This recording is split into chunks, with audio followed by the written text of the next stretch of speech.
فَيَوْمَئِذٍ وَقَعَتِ الْوَاقِعَةُ، تو اس روز وہ واقعہ رونما ہو جائے گا۔ وَانشَقَّتِ السَّمَاءُ، اور آسمان پھٹ جائے گا۔ فَهِيَ يَوْمَئِذٍ وَاهِيَةٌ، تو وہ اس دن بہت بودا سا ہو جائے گا۔ وَالْمَلَكُ عَلَىٰ أَرْجَائِهَا، اور فرشتے ہوں گے اس کے کناروں پر۔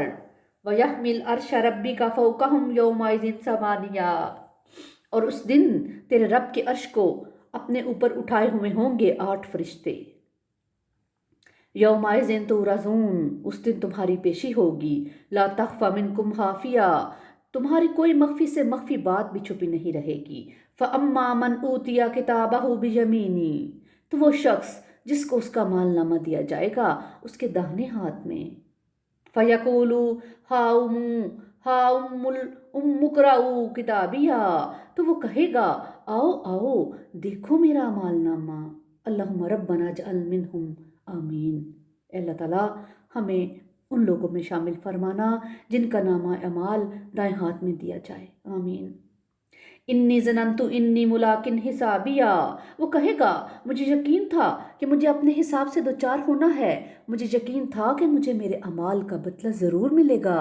فہو فی عیشۃ راضیہ، پس وہ پسندیدہ زندگی بسر کرے گا، یعنی وہ خوش نصیب دل پسند عیش میں ہوگا۔ اسے ایسی زندگی عطا کی جائے گی جس میں ہر طرح کی رضا ہی رضا ہوگی۔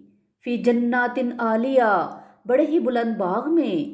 قطوفہا دانیہ، اس کے خوشے جھکے ہوئے ہوں گے۔ کلوا واشربوا ہنیئا بما اسلفتم فی الایام الخالیہ، کہہ دیا جائے گا کھاؤ اور پیو رشتہ پشتہ ان اعمال کے صلے میں جو تم نے گزرے دنوں میں کیے۔ وَأَمَّا مَنْ أُوتِيَ كِتَابَهُ بِشِمَالِهِ، اور جس شخص کا اعمال نامہ اس کے بائیں ہاتھ میں دیا جائے گا۔ فَيَقُولُ يَا لَيْتَنِي لَمْ أُوتَ كِتَابِيَهْ، وہ کہے گا اے کاش مجھے میرا اعمال نامہ دیا ہی نہ گیا ہوتا۔ کسی شاعر نے کہا ہے میرا اے کاش کے مادر نازادے، کاش میری ماں نے مجھے جنا ہی نہ ہوتا۔ استغفر اللہ، استغفر اللہ۔ وَلَمْ أَدْرِ مَا حِسَابِيَهْ، اور مجھے معلوم ہی نہ ہوتا کہ میرا حساب کیا ہے۔ یا لیتہا کانت القاضیہ، اے کاش کہ وہی موت قصہ پاک کر دینے والی ہوتی، کاش کہ وہی موت جو مجھے دنیا میں آئی تھی فیصلہ کن ہوتی، اس موت کے بعد میں معدوم ہو گیا ہوتا اور میرے دوبارہ زندہ ہونے کی نوبت نہ آتی۔ ما اغنا انی مالیہ، میرا مال و اسباب کچھ بھی میرے کام نہ آیا۔ حالانکہ انی سلطانیہ، میرا اقتدار بھی مجھ سے چھن گیا، میرے دنیاوی اختیار اور اقتدار اور میری شان و شوکت میں کچھ بھی باقی نہ رہا، سب کچھ نیست و نابود ہو گیا۔ ایسے ہر شخص کے لیے فرشتوں کو حکم دیا جائے گا خذوہ فغلوہ، خذوہ فغلوہ، پکڑو اسے اور اس کی گردن میں توک ڈال دو۔ ثم الجحیم صلوہ، پھر اسے جہنم کے اندر جھونک دو۔ ثم فی سلسلۃ ذرعہا سبعون ذراعا فاسلکوہ، پھر ایک زنجیر میں اس کو باندھ دو جس کا طول 70 گز ہے۔ استغفر اللہ، استغفر اللہ، استغفر اللہ۔ انہ کان لا یؤمن باللہ العظیم، یہ اللہ پر ایمان نہیں رکھتا تھا جو عظمت والا ہے۔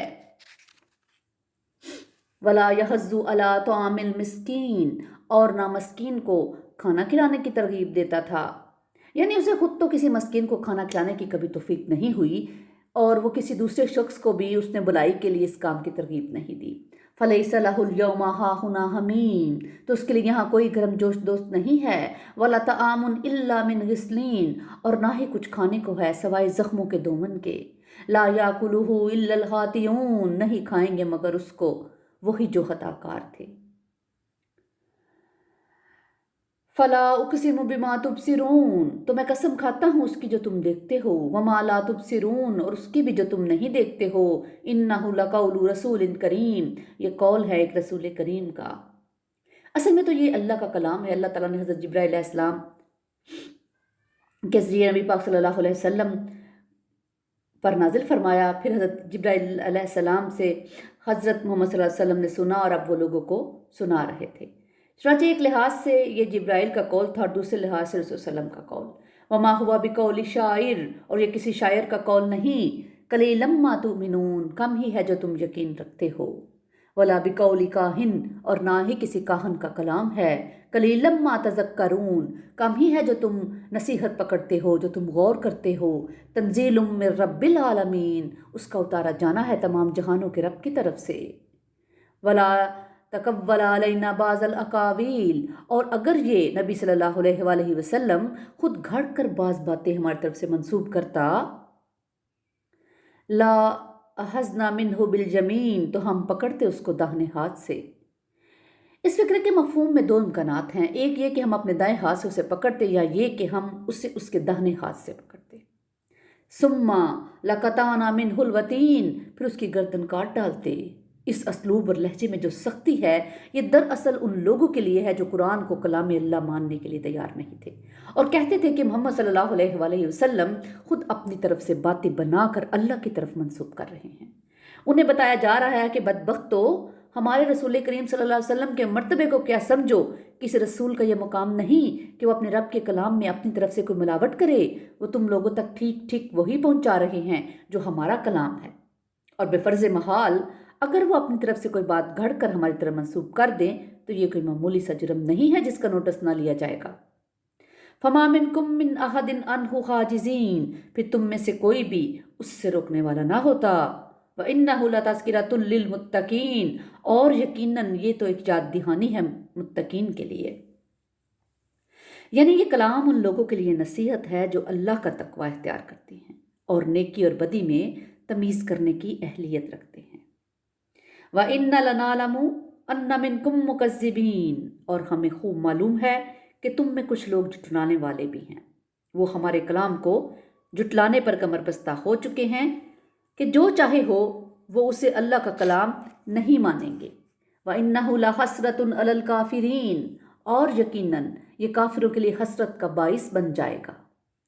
یعنی ایک وقت آئے گا جب قرآن جھٹلانے والوں کے لیے حسرت اور پچھتاوے کا سبب بن جائے گا۔ نبی پاک صلی اللہ علیہ وآلہ وسلم کا فرمان ہے، القرآن حجت لک او علیک، کہ یہ قرآن حجت ہے تمہارے حق میں یا تمہارے خلاف۔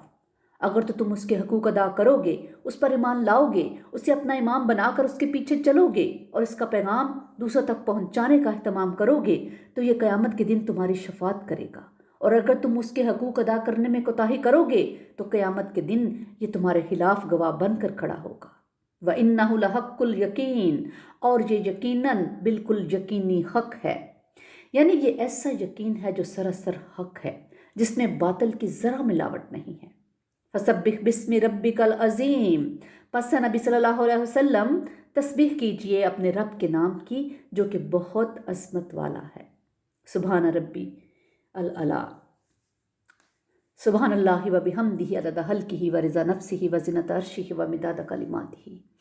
اللہ تعالیٰ ہم سب کو قرآن پاک کو پڑھنے، سمجھنے اور اس پر عمل کرنے کی توفیق عطا فرمائے، اور اللہ تعالیٰ ہمیں اور ہماری اولادوں کو اپنا فرما بردار بنا لے اور قرآن کو ہمارا ساتھی بنا دے اور ہمارے حق میں حجت بنا دے۔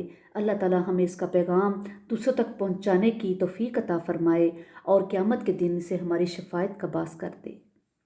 ربنا تقبل منا انک انت السمیع العلیم وتب علینا انک انت التواب الرحیم۔ سبحان ربک رب العزۃ عما یصفون وسلام علی المرسلین والحمد للہ رب العالمین۔ سبحان اللہ، سبحانک اللہم وبحمدک وتبارک اسمک وتعالی جدک ولا الہ غیرک۔